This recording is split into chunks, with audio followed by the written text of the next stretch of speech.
Olá, muito boa tarde. Começa hoje o oitavário de oração pela unidade dos cristãos. A Eclésia quer olhar o desafio da unidade que se abre diante das várias identidades cristãs. Para isso, contamos com a presença entre nós de João Luís Fontes, do Departamento Nacional da Pastoral Juvenil, integra também o Grupo Ecuménico Juvenil Nacional, e Lúcia Pedrosa, do Movimento Ecuménico Juvenil. Boa tarde, obrigado a ambos por estarem na nossa companhia neste arranque do oitavário de oração pela unidade dos cristãos. Eu começava por si, João Luís. É um desafio recorrente, todos os anos celebramos esta interpelação, digamos assim. Não é fácil apagar o passado, mas também, vamos dizer, não é isso que se pretende. Não é um nivelar todas as sensibilidades por igual. O que se trata é de um movimento que leve a uma conciliação, a um encontro e a um trabalhar em conjunto. E isso tem acontecido. Sim, tem acontecido. De facto, às vezes há alguns equívocos em relação ao ecumenismo e ao movimento ecuménico, como se isso implicasse a perda da sua própria identidade cristã ou da sua tradição eclesial. Portanto, não é isso que se pretende. De facto, o que se pretende é redescobrir em conjunto, por um lado, aquilo que já podemos fazer juntos e em que medida é que, mantendo uma saudável diversidade, podemos estar unidos e em comunhão no essencial. No fundo, descobrir o que é este essencial que importa termos em comum e depois o que é permitido, também tendo em conta as histórias e as tradições das várias igrejas, a diversidade que nos é permitido ter e que pode ser também um sinal de riqueza e até da diversidade que o Espírito produz e que o Espírito suscita, não é? E muito deste caminho já tem sido feito, graças a Deus, em Portugal, apesar de estarmos numa realidade face a outros países da Europa, que é uma realidade maioritariamente católica romana, não é? Temos tido já desde 1999 um caminho mais intenso no diálogo ecuménico e sobretudo no trabalho ecuménico com os jovens. Este oitavário de oração, Lúcia, ele interpela todos, não apenas aqueles grupos que se identificam mais com este trabalho ou que estão mais ligados a esta realidade, mas é uma proposta que a Igreja apresenta a todas as comunidades cristãs nesta semana, para que se organizem e para que sublinhem esta dimensão. Há inclusive um guião que é difundido para servir de apoio a momentos de oração, de encontro. Sim, e todos os anos encontramos as comunidades que se juntam e que fazem este momento de oração, onde muitas vezes se vai convidando já outros grupos de jovens a aderir a um encontro, a uma abertura, a uma partilha, a encontrar olhares e maneiras diferentes da vida. A Lúcia integra um grupo que vive de forma particular esta realidade ecuménica, a ser da sua proximidade à comunidade TZ, mas também a um outro grupo de encontro e de oração. Fala-nos um bocadinho desta sua experiência, desta sua necessidade de fazer um caminho de identidade cristã mais próximo também na busca da unidade e do encontro com a diversidade. A minha grande base foi o movimento dos focolares, quando era criança, em que a unidade era sempre o ponto sublinhado, e depois fui crescendo muito com a comunidade TZ, as idas lá, as orações cá, os encontros europeus, e depois ir criando unidade onde estava, quer na minha vida profissional, quer nas comunidades por onde vou passando. Bose surgiu um determinado momento também, é uma comunidade em Itália, que acabou de fazer 50 anos, pós-conciliar, onde também é ecuménica e tem uma particularidade, porque é mista, onde a oração é ponto central e é um lugar de encontro, de partilha e de construção desta unidade. São desafios que, nos dias que correm, cativam particularmente os jovens. E há muitos jovens em TZ, há muitos jovens a aderir a estas propostas de encontro, estas propostas que conseguem ultrapassar barreiras, diferenças que a história foi construindo. Os jovens por norma, são mais sonhadores e têm menos memórias negativas, então é mais fácil construir e estão mais dispostos ao encontro e à descoberta. Sim, TZ tem muitos jovens. A comunidade Bose é uma comunidade mais, apesar de os irmãos têm talvez uma faixa etária de 50 anos, mas é mais madura, é mais para um aprofundamento, para parar, estar. TZ é uma descoberta mais contínua. Acredita que estes jovens que passam por estas realidades funcionarão de forma diferente também no futuro? Será mais fácil com eles, quem faz esta experiência, depois derrubar barreiras? Não está tão ligado às diferenças, àquilo que nos separa? Sim, e às vezes até encontramos pessoas que têm 60 anos e que foram a TZ e dizem: ai, TZ, que bom, que experiência, o encontro, estarmos todos juntos, a partilha, o fazer caminho. Eu acho que vai marcando. Às vezes a pessoa pode não continuar por aquele caminho, mas marca e torna as pessoas mais abertas e mais disponíveis na sua vida, e também o acrescento da simplicidade, se ficar-se no essencial, o que escolher. Essa simplicidade é ali muito jogada, desde as músicas às orações. Ao prato e à colher. João, falar dos jovens, da realidade ecuménica é obrigatoriamente, e na nossa realidade portuguesa, falar do Fórum Ecuménico Jovem, que é um caminho já longo, podemos dizer, já há caminho feito, há experiência consolidada nesta matéria e que se tem revelado uma experiência de sucesso. Sim, os fóruns, e se calhar até surpreendentemente desde o início, tiveram uma adesão muito forte por parte dos jovens das várias igrejas cristãs que participaram, quer da Igreja Católica, quer das igrejas do Conselho Português das Igrejas Cristãs. E desde 99, que é quando se realizam os fóruns e que têm tido um ritmo anual contínuo, temos tido uma adesão muito boa dos jovens e uma grande abertura para a descoberta do ecumenismo, para a descoberta de diferentes formas do ser cristão e também, se calhar, a descoberta de que, apesar das nossas diferenças, já podemos fazer muitíssimas coisas em conjunto, não é?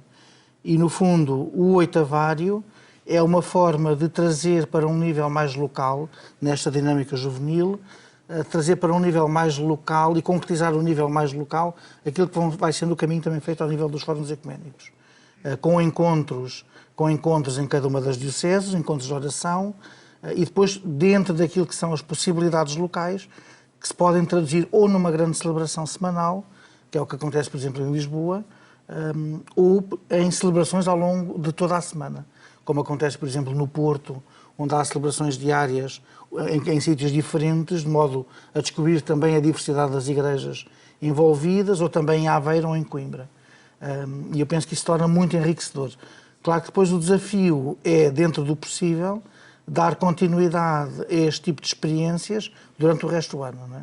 Portanto, e aí é sempre um desafio que vai sendo mais continuado em algumas zonas, e no Porto, o Porto aí é exemplar, porque tem 2 grupos ecuménicos permanentes, um ao nível de adultos, outro ao nível juvenil, que se encontram regularmente, que partilham a vida, que refletem a palavra e que vão tendo ao longo do ano, pelo menos uma vez por mês, um momento ou de reflexão, ou de encontro, ou até cultural, que permite, de facto, viver e descobrir esta diversidade.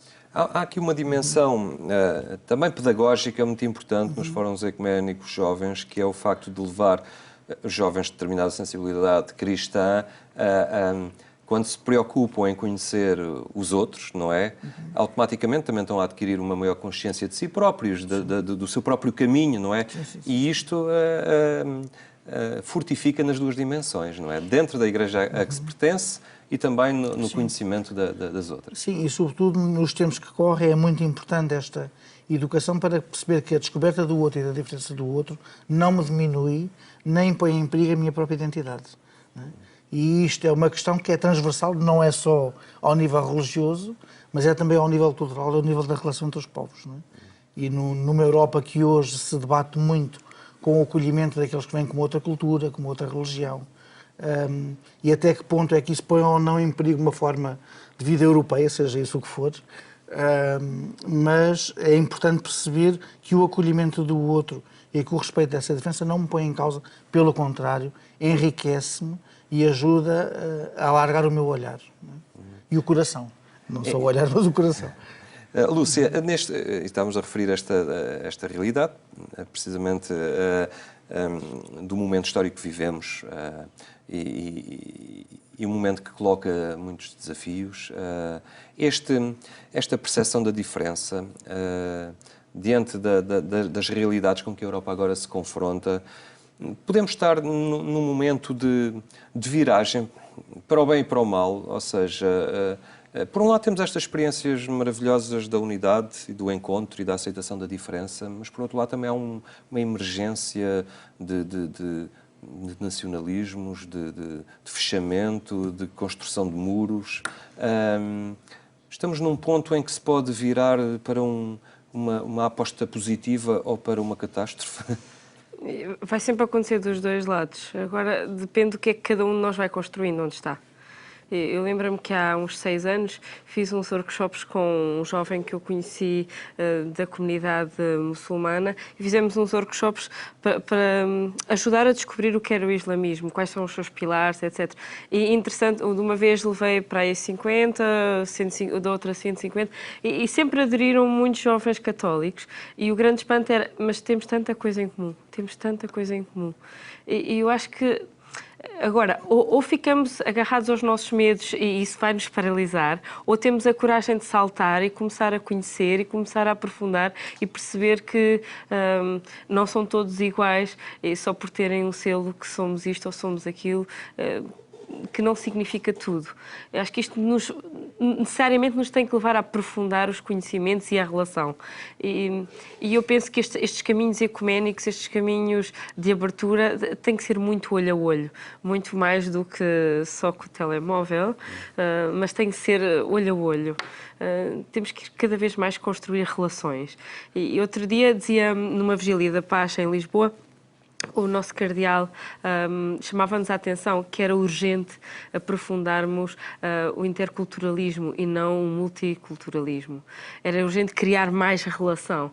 E eu já penso isto e vou tentando viver isto na minha vida já há uns anos passados. Por exemplo, a comunidade hindu faz workshops de cozinha para angariar dinheiro, porque não, eu vou a eles e levo sempre gente para ajudar a criar relação, para conhecer melhor. E eu acho que temos é que todos partir um pouco disto, sair do meu mundo, do meu registro, das minhas seguranças e ir de encontro ao outro. João, nesta realidade ecuménica, poderá haver quem pense que então caminhamos para uma diluição das identidades. E isso também pode ser negativo. Eu penso que não. De facto, já houve também visões diferentes daquilo que significava a unidade. Não é? Uhum.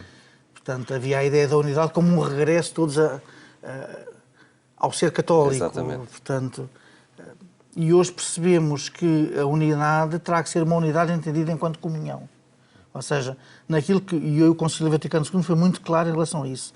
Além de ter sido o primeiro concílio que teve um documento só sobre a questão ecuménica e que deixou uma linguagem em que anatematizava o outro para o chamar de irmão, e para salientar os pontos que tinham em comum e as riquezas espirituais que as outras tradições também traziam, vem dizer que há uma unidade, há uma hierarquia de verdades e há uma unidade que se tem que centrar no essencial.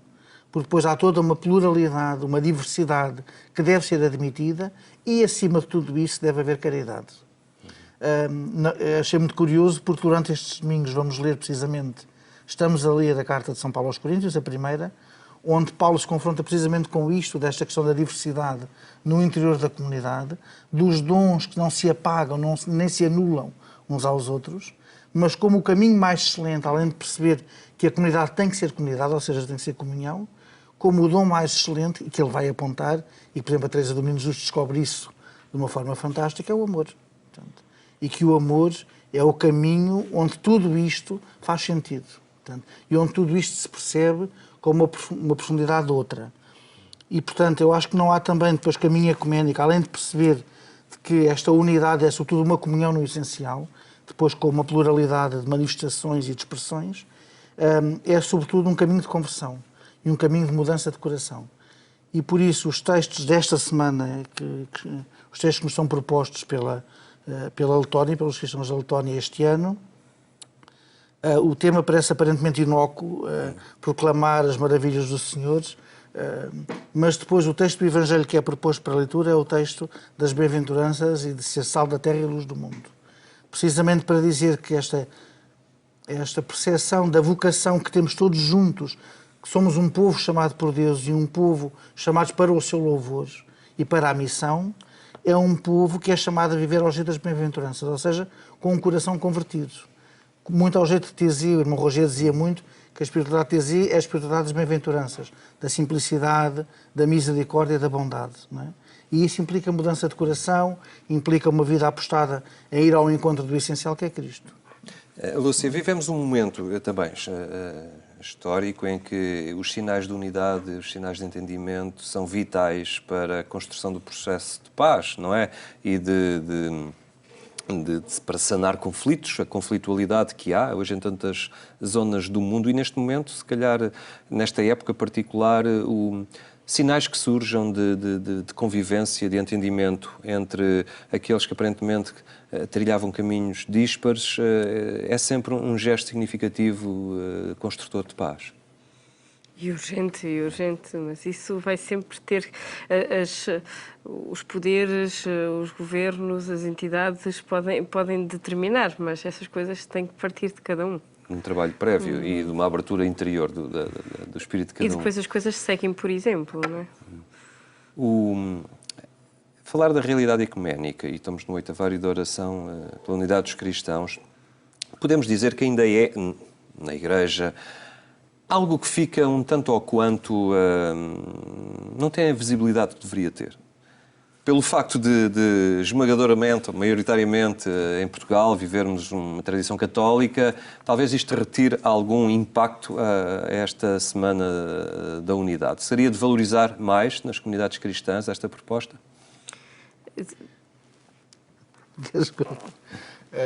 E a experiência um bocadinho que temos, é evidente que isto é um caminho que se vai fazendo e hoje, por exemplo, fala-se mais disso pelos fóruns ecuménicos, por tudo aquilo que se vai fazendo a nível local. Mas é a ousadia dos jovens, não é? Aquela irreverência, a vontade de caminhar e há aqui alguma tranquilidade que é preciso perceber que aqui somos chamados não a ser a massa, mas o fermento. E que aqui é sobretudo, e nós no Grupo Ecuménico sempre tivemos muito essa perspectiva, de que o que vamos fazendo são sobretudo sinais de que é possível um caminho diferente. E vamos semeando, e por isso os fóruns ecuménicos têm procurado ir cada ano realizar-se num sítio diferente.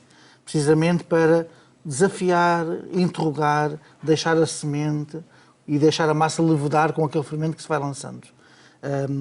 E com isto, sobretudo, criar nas pessoas uma predisposição e a interrogação de que é possível olhar o outro que é diferente, não como alguém que está contra mim, mas alguém que me é complementar e que me pode enriquecer. Como eu também posso enriquecer o outro com os dons que trago. Aquilo que se fala muito do intercâmbio ou da comunhão dos dons e dos dons espirituais que cada tradição traz e que cada pessoa traz. Portanto, é no fundo o grande caminho do ecumenismo. Mas é sempre um desafio a que cada comunidade cristã não deixe passar em branco, não é? Isso com certeza. E, por exemplo, é muito interessante que os livros litúrgicos, por exemplo, católicos, por exemplo, da oração dos fiéis, da oração universal, trazem todos, que era uma coisa que não existia há anos, orações específicas para o oitavário que se podem utilizar nas celebrações. Não é? Portanto, é evidente que devemos sempre ter isso mais presente e alertar a comunidade para essa realidade. E, sobretudo, percebermos que isso não tem só a ver com a nossa realidade portuguesa, mas que cada vez mais é um desafio que se faz ao próprio cristianismo e ao anúncio que fazemos de Jesus. É curioso que o ecumenismo começa nos finais do século XIX, precisamente com o escândalo que era, no anúncio missionário, as igrejas gladiarem-se entre si pelo proselitismo e por definir áreas de evangelização, e como para quem não era crente, essa rivalidade entre as igrejas era motivo de profundo escândalo. E um descrédito para o anúncio de um cristianismo que tem como mandamento principal o amor. Não é? Hoje, o anúncio a questão que se põe já não é só esta ou aquela visão de Cristo, hoje é mesmo se Cristo ainda faz sentido no mundo atual e se o próprio Deus tem lugar nesta cultura. Portanto, e quanto mais as pessoas se dividem e se debatem entre si, mais descrédito lançam sobre a seriedade e a urgência deste anúncio de Cristo e do Evangelho. A Lúcia, esta dimensão da construção da unidade, perante a qual é muito sensível, para si, envolveu-a particularmente no seu itinerário cristão. Entende-se, e daí o ter trilhado estes caminhos de TZ, deste grupo de oração de Boze, identifica-se dentro da Igreja nesta linha? Eu penso que sim, penso que aí está a centralidade. Se não se tenta procurar a unidade, trabalharmos todos para o mesmo, ir crescendo na partilha, no diálogo, na abertura, então não há coerência. E depois é um desafio que é transversal a todas as áreas da atividade humana, não é? Fazendo esta experiência também, a nível de espiritualidade, facilmente e forçosamente ela terá que depois ser transportada para as outras realidades da nossa vida. Sim, e continuamente, não é um trabalho que fica feito. É um trabalho de todos os dias, porque todos os dias estamos a encontrar gente diferente. Então, a vida nos oferece novas oportunidades de ir crescendo nessa partilha e na abertura. João, qual é o futuro do Fórum Ecuménico Jovem? Nós já não temos muito tempo, mas por onde caminham agora estas vossas apostas?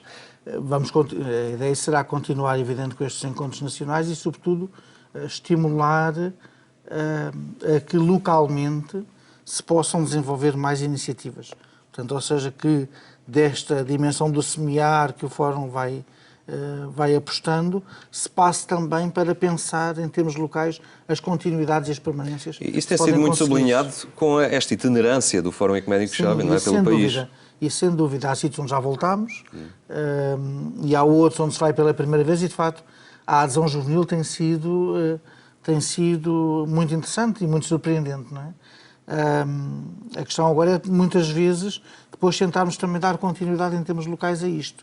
Portanto, e, por exemplo, aí o que o Porto faz parece-me exemplar e pode ser muito interessante perceber como é que cada um de nós, na sua igreja local, pode dar continuidade a este desafio. Muito bem. Lúcia, João, obrigado pela vossa presença hoje aqui no programa Eclésia, neste arranque, neste início do oitavário de oração pela unidade dos cristãos.